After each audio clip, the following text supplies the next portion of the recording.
ঈদ উপলক্ষে যে সমস্ত যাত্রীরা গন্তব্যে যান, বাড়িতে ফেরেন, তাদের এই যাত্রাটা তো স্বস্তির হয়, নিরাপদ হয় এবং আনন্দময় হয়।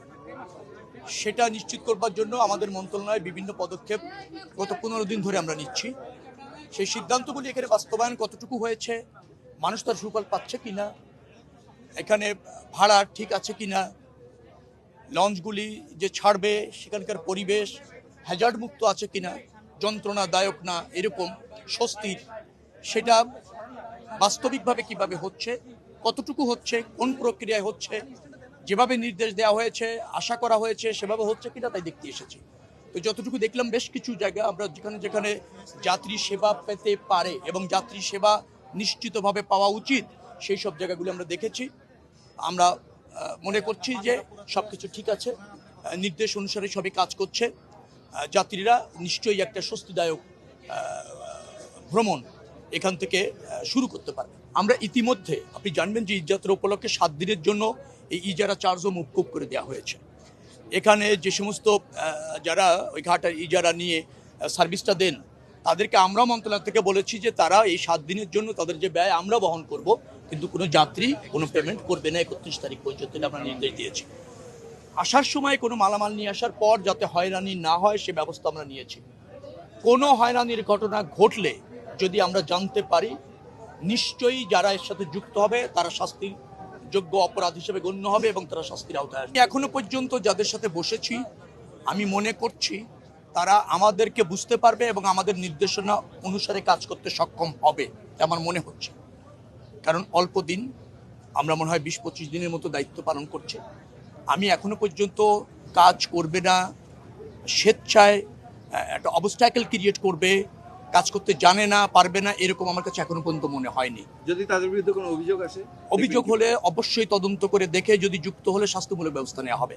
এবং এটাও আপনাকে আমি বলি, যারা সরকারের ডিজায়ার ধারণ করে নির্দেশনা অনুসারে কাজ করতে জানবে না বা পারবেন না, ডেফিনেটলি এরকমের কিছু আমাদের সামনে যখন আসবে তাদেরকে আমরা ওই কাজ করার সুযোগ দিব না। কোনো সুযোগ নেই।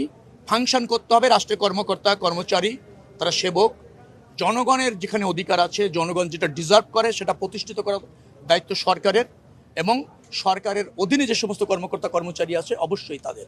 এখানে কোনো গাফিলতি শৈথিলতা চলবে না। আমি গতকাল রাত 11টা থেকে নিশ্চিত করেছি পাবলিক পরিবহন যা আছে সবাই পর্যাপ্ত তেল পাবে, সরকার তা নিশ্চিত করেছে। আমার বিশ্বাস এখন সেই আশঙ্কা নাই এবং তেল সবাই পাচ্ছে। যদি তেল পেতেও কোনো জায়গায় কোনো রকমের অসুবিধা হয় সেটা আমাদেরকে জ্ঞাত করলে ডেফিনেটলি আমরা তাৎক্ষণিক ব্যবস্থা নেব। তেল পর্যাপ্ত পাবে, চলাচলের জন্য তেলের কোনো ঘাটতি নেই, কোনো অভাব হবে না। যদি এরকম দেখা যায় আমাদেরকে জানাবেন, প্রতিবেদন করবেন, প্রয়োজনে আমাদের নম্বরে ফোন করবেন। আমরা যে সেবাটা নিশ্চিত করতে চেয়েছি সেটা কন্টিনিউ করতে চাই।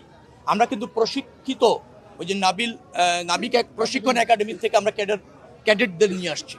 দেখবেন যে নির্দিষ্ট ড্রেস পরা, খুব স্মার্ট, আপনাদের চেয়েও বাচনে কম না এরকমের ইয়াং ছেলেদের নিয়ে আসছি। তারা অত্যন্ত দায়িত্বশীল, তারা প্রশিক্ষণ প্রাপ্ত, ডেফিনেটলি জন আকাঙ্ক্ষা তারা বোঝে, জনপ্রত্যাশা তারা বোঝে, সেইভাবে তারা সার্ভিস নিশ্চিত করবে। স্বল্প পরিসরে আছে 100-র মতো ধরেন আমরা দিতে পেরেছি হচ্ছে ট্রল, আর 40-50টার মতো আমরা দিতে পেরেছি হলো হুইল চেয়ার, আরও বাড়বে। তো পর্যায়ক্রমে সবাই পাবে। আমি তো দেখলাম বেশ বৃদ্ধ, অসুস্থ, একেবারে চলতেই পারে না, তাকে হয়তো কোলে করে আনা লাগতো, তার কোনো স্বজন নিয়ে আসতো, তাকে আমরা হুইল চেয়ারে কিন্তু পৌঁছে দিতে সক্ষম হলাম। আমার বক্তব্যটা হচ্ছে শুরু করেছি, মানুষকে এই সেবা নিশ্চিত করতে চাই।